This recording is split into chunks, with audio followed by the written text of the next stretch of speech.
guys, we'll be starting the tutorial here, or the lesson.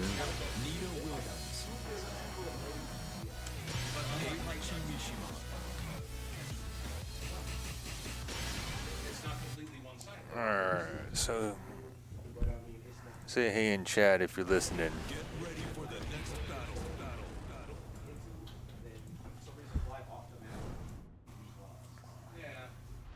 Alright, so anyways, the topic today is we're going to be talking about risk versus reward. Alright, so alright, so what is risk versus reward? It's the concept that every action has a risk associated with it, plus a reward. So, like for example, if you throw out your launcher, you know, the reward is you get a combo.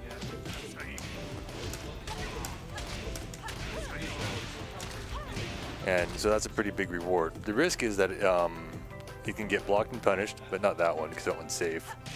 It can get whiffed. You can whiff it and get launched for it, or whiff punished for it. Things like that. Like, so even things like moving around has a risk and a reward. Like when you sidestep, you're vulnerable for a short period of time before you can block again. And when anytime you're moving around and not holding back, you're not blocking.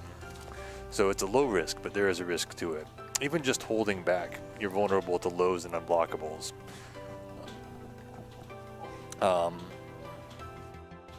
yeah, so low risk tends to be low reward, and high risk tends to be high reward. There are some exceptions to this, as always. There's always exceptions to the rules.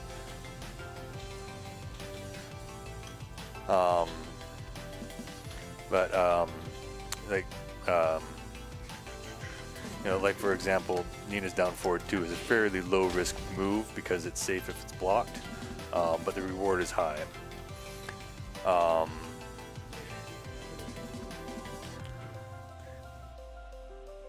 There are also moves that tend to have high risk that don't have a whole lot of reward. I'm not sure if Nina has one, but like oftentimes it's like the slow lows that are seeable that can be blocked on reaction that don't get a full combo. High risk, low reward. Let's see here. Risks can also change depending on your opponent and the current mind game situation. So what I mean by that is, say you're playing against someone that doesn't punish Nina's Divine Cannon or whatever your big Class A launcher is. If they don't punish it, there's no real risk to throwing it out. So the risk is minimal. But as soon as you fight someone that launches it every single time, it becomes a lot riskier to throw it out. So you have to keep in mind your opponent and your opponent's character, to be able to have a good assessment of what is risky and what's risky. So trying to maximize your reward while minimizing your risk will go a long way to improving your game.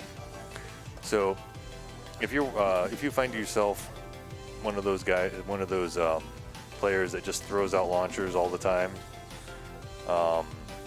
without any regard to what your opponent is doing, you might want to reconsider that, because against better players that will just get you blown up. So keeping in mind the risk to reward situation is important. So here's some basic risk and reward situations. I already covered a couple of these things. Like if you just hold back to block, your risk is minimal, it's really low, but your reward is also low. You're not going to get much from just holding back unless your opponent throws punishable moves at you. But they're not going to do that if you're just holding back, or they're not thinking. But what you are risking is getting hit by a low, because you can't block lows while holding back. But generally, after you get hit by a low, you'll be at advantage. So you can take that as a minimal reward. Trade some damage for some frames, but not all lows will be negative on hit. So that's one thing you have to be aware of. And another risk-reward scenario, just general movement. talked about this before. Sidestepping, you can get hit right away, and anytime you're not holding back, you can get hit. But the risk is kind of as low to medium, depending on how crisp your movement is. So like if you've got a really good backdash cancel, you're less likely to get hit than if you're going like, you know, if you're like doing stuff like this, you're more likely to get hit. So the risk depends on how crisp your movement is. The reward is kind of medium because you can get positioning, which can be good, but you can also make people make the opponents whiff by doing your movement. And then the reward you get from making them whiff is basically what you can get from making them whiff. Like if they whiff a jab, you're not going to get a whole lot, but if they whiff a big move, you can launch them for it. Let's see here. So another risk reward scenario is just general poking, like down forward ones, down forward fours, down fours, all the generic stuff, or fast lows that are 0 on hit that are not really very punishable. So I mean, you're not risking much if they get blocked, but you don't get a whole lot from landing these attacks. So it's a low risk, medium reward scenario. But what you can do is you can chip away at your opponent and gain information on what they like to do and how they think. So that's another aspect of the reward. Let's see here. Another one is using your mid-safe launcher when your opponent is at heavily negative frames. So like for example, if I hit an opponent with Nina's down forward 1+2, they're like -22 or something like that. I can do up forward 1, completely uninterruptible. Can't step it or do anything about it. If they try to do anything other than hold back, they'll get launched. So that's a really low risk for me. And a really high reward. So those are the types of situations that you want to try and find. The ones where you can risk almost nothing, but get a huge reward if your opponent guesses wrong. Let's see, another risk reward situation would be just throwing out a random launcher in the neutral. So like saying before, if you're throwing out divine cannons left and right, that's a high risk move. But the reward would be high if it lands. So it really depends on your opponent whether or not they block and punish it. So it's high risk, high reward. Another one would be like throwing out a launch punishable seeable low, like Nina's wipe the floor. Since you can react to that, the opponent can react to that. They can block and punish it, and get you can get launched for it. So it's a high risk move, but the reward can be medium or high because Nina gets a decent amount of damage off of that, like 42 damage. Oh, that's with rage, but reward is decent, but the risk is high. If you had someone like Brian and did Snake Edge, it's a bit easier to see, so it's a bit riskier to throw out, but the reward is higher because you get a full combo off of it. Right, so anyways, those are some general scenarios to let you know what I'm talking about in the risk to reward situations. So I want to talk about how the risk and reward can change, between opponents, between characters, even in a match itself. So your opponent's skill will play a large part on how risky things are. I talked a bit about this before, but if your opponent just doesn't block punish anything, then throwing out punishable moves is not a risk. If they don't throw break, throwing out throws is less of a risk. If they don't react to the slow lows, throwing out the slow lows is less of a risk. But conversely, if they can react and if they do know how to appropriately deal with those, then they become a lot more risky. So opponent's character also changes some things. Like for example, some characters have a long-range 10-frame move. So like Nina's sidestep 1+2 is -10, but if you let's see here, you know, if you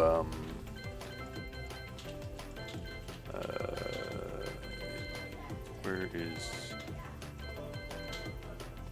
can it not repeat action on the second action? No. Oh, all right. Well, but if you see how far back it pushes him, his jabs won't reach. So this move is effectively safe against Heihachi. But if someone against like Gigas or Jack, they actually have a long-range 10-frame punish, and that will actually hit that. So doing that move becomes a lot riskier against them. And other moves, they've got like a huge, a high pushback, making them difficult for them to punish. For example, Heihachi, he's got his forward 2, which is -16. Nina can't easily punish it because her 16-frame punisher just whiffs. So she's got to do something silly like perfect forward 2, which is hard.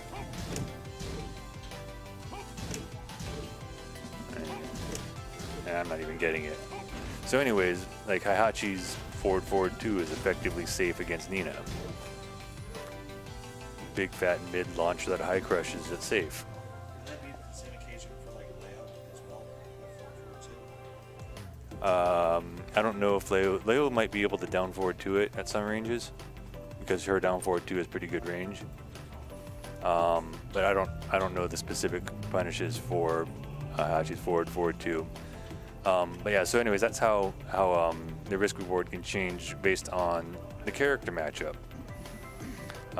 Some characters are also weak to one side, so making it stepping and walking to that weak side a lot more rewarding and a lot less risky. Like the Mishimas, you always want to step them to the left because it gets around electrics and hell sweeps.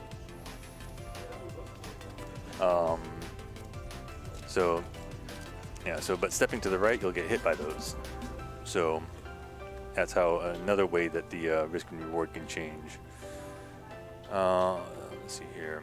Also, you have to be aware that changes to the same situation, whether or not it's on hit, on block, on whiff, or on counter hit. So like if I'm poking away at Heihachi and I'm hitting with down forward 1, I'm +4. That means he can't interrupt another one. But if he blocks it, he's at +1 instead of -4. So now he's got 14 frames to trade, or 13 frames to interrupt.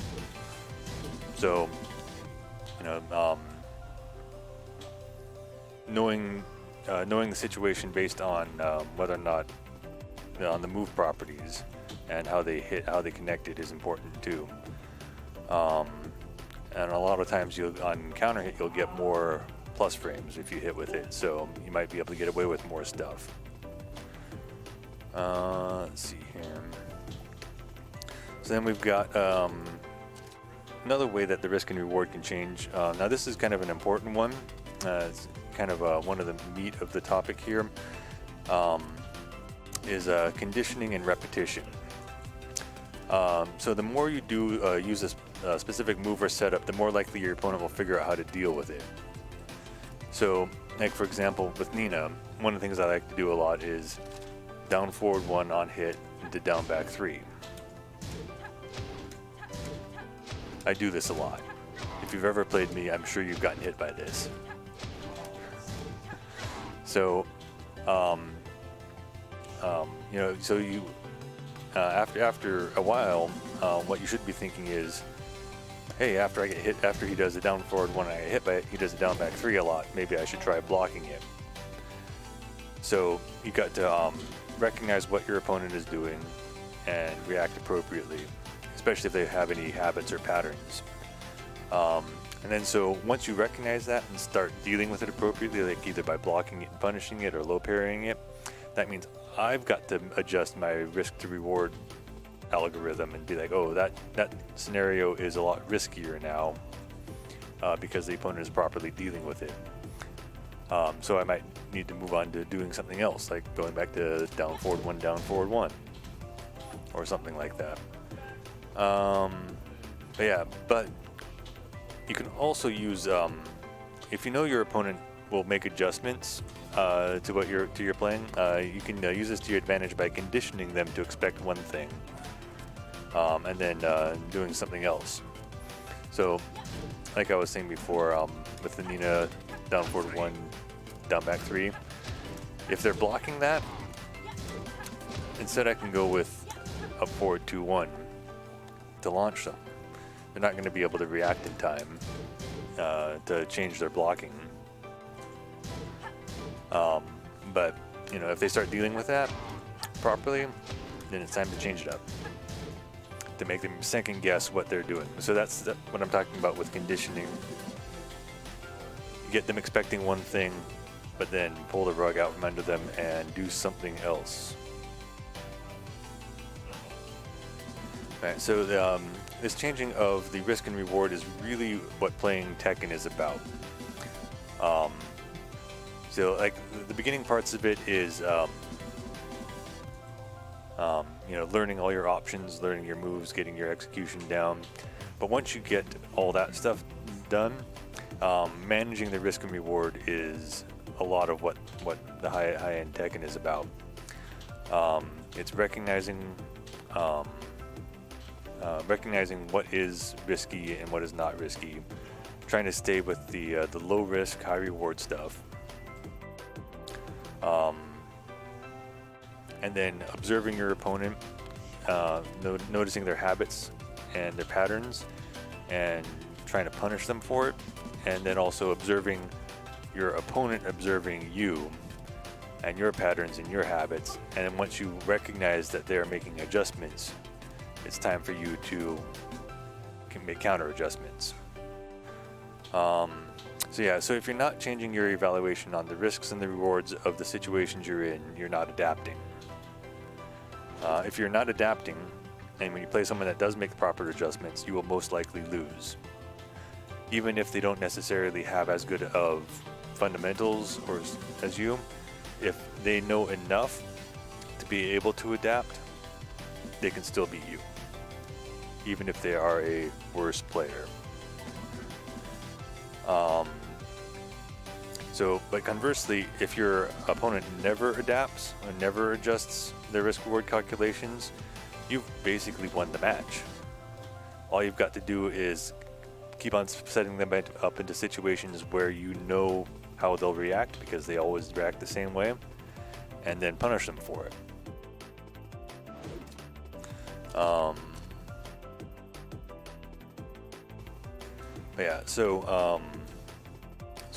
One thing to keep in mind, and I'd always watch out for, is if your opponent doesn't change up what you're doing. You do this a lot. You don't change up your game. You find the setup that works, and then you just run with it.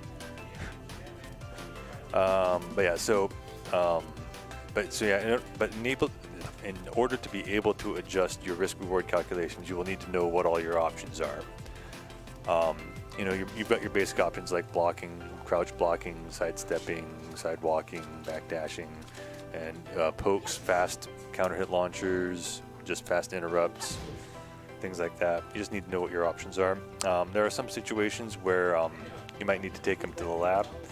Like, for example, if I was trying to figure out what to do about Hayachi's forward 2, I could take it into the lab and try and figure out, is there a good move that I can, something that is reliable that I can punish him with.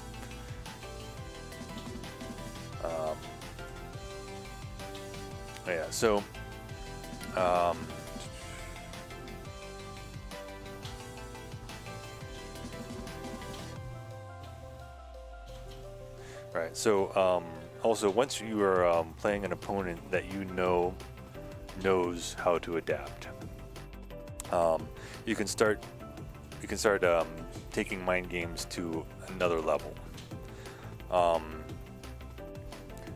So like sometimes if your opponent, knows what the stupid things are to do, they're not necessarily expecting them because they're stupid, and why would anyone throw those out? So sometimes doing a stupid move in the right situation could be a good move.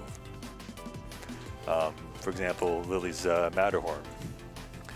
That move is a dumb move to just throw out, but every once in a while it will just catch people off guard.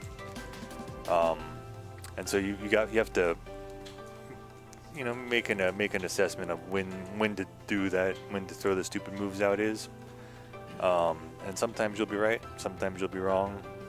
Adjust your calculations accordingly. Also, like sometimes it's like doing the same thing like 3 or more times in a row.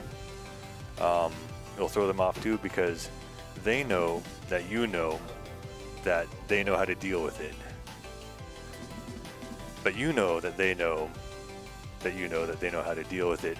So if you sometimes just like down back 3, delay a little, down back 3, delay a little, down forward 1, down back 3, and you just like pester them with like this one move that they know how to deal with, but it would be just stupid for you to do it one more time.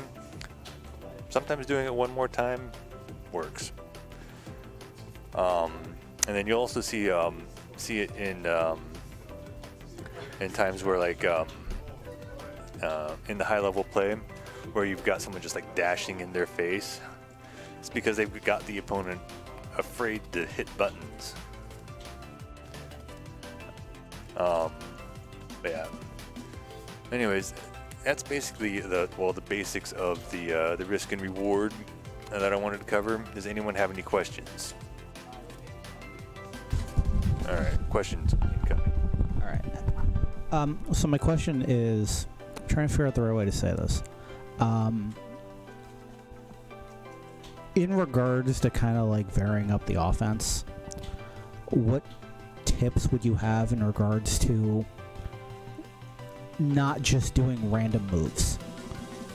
And what I mean by that is like, how would you, like sometimes when you're in offense and you're like, you have to be attacking, it just feels like sometimes I do moves that are just completely random and I don't feel like they're logical. I think the best examples, sometimes when I'll just be in front of someone, I'll just do like down 4 or down 3, and then sometimes I'll just do jab, and I often wonder if I'm just like not doing the right moves. I don't even know if what I'm like what I'm doing is really applicable in that situation.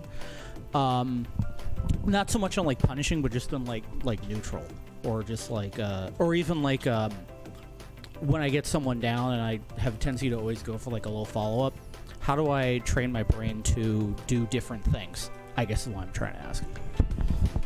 All right, so if you're trying to train your brain to do different things, you have to go into the match with the idea in your head that you're going to do something different in the specific situation that you're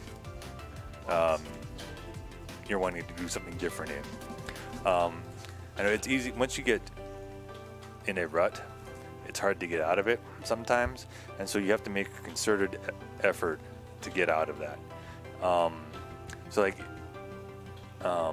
So if you find yourself doing the same situation over and over again, like the down forward 1, down back 3, if you find yourself doing that like every single time, and what you need to do is at the start of the game, remind yourself, don't do that. Do something else. Do you have something else in mind? It's better to have something else in mind, or not necessarily have something else in mind, but to evaluate the situation to do a different move that's appropriate. Since depending on what your opponent's doing, you're going to want to do something else. Like if after down forward 1 they were sidewalking to the right, that would get around the down back 3. If you notice they do that, you can do the homing move instead. So you have to be looking at what they're doing and choosing a move that's appropriate to deal with what they're doing. And that's why I say you have to know your options.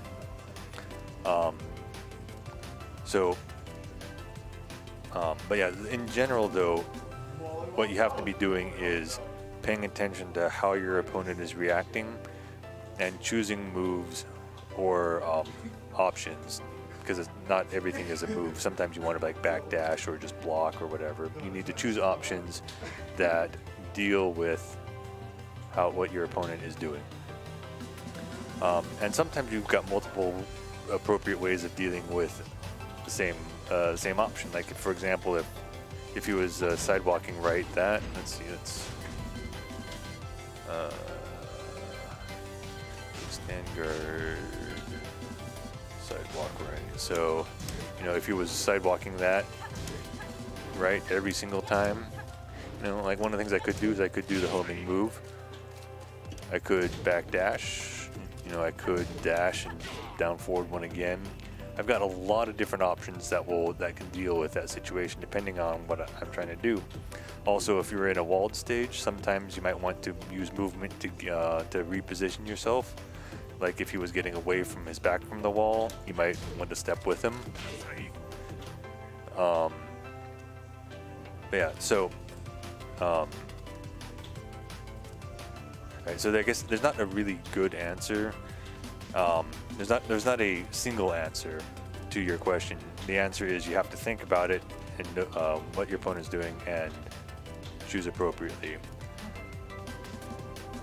But also, you were saying you did random moves. Yeah. You should never be doing random moves. You should always be doing something with a purpose. If you're not doing things with a purpose, then you're not thinking about what you or your opponent are doing. And more than likely than not, they're not actually random. They're kind of muscle memoried in, and you are. Yeah, that's actually what I meant to say. Yeah. It feels like I'm going back to muscle Right, and that means you're not doing the adjusting that you need to.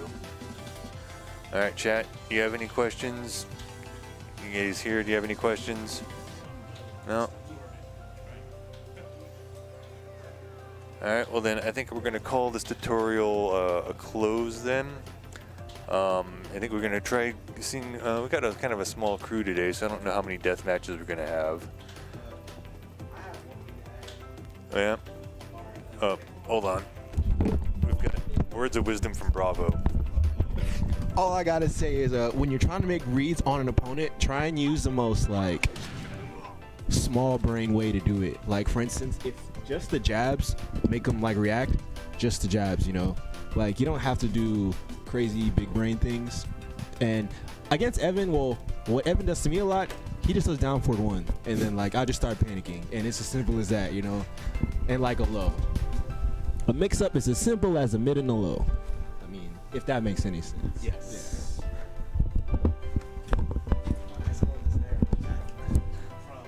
All right. Anyways, so the stream will go wonky again for a bit while we get set up back up on the main stream.